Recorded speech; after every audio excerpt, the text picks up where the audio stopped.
Hello, good morning. Coffee na naman tayo. This early morning of June 12, Happy Independence Day.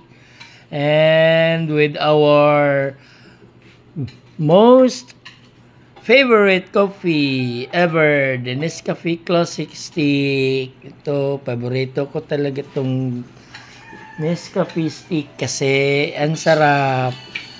So, coffee tayo guys. Ito, wala pang mainit na tubig.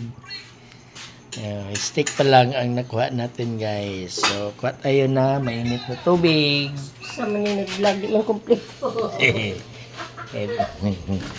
Sorry guys, akala ko kasi nalagyan ko na ng mainit na tubig.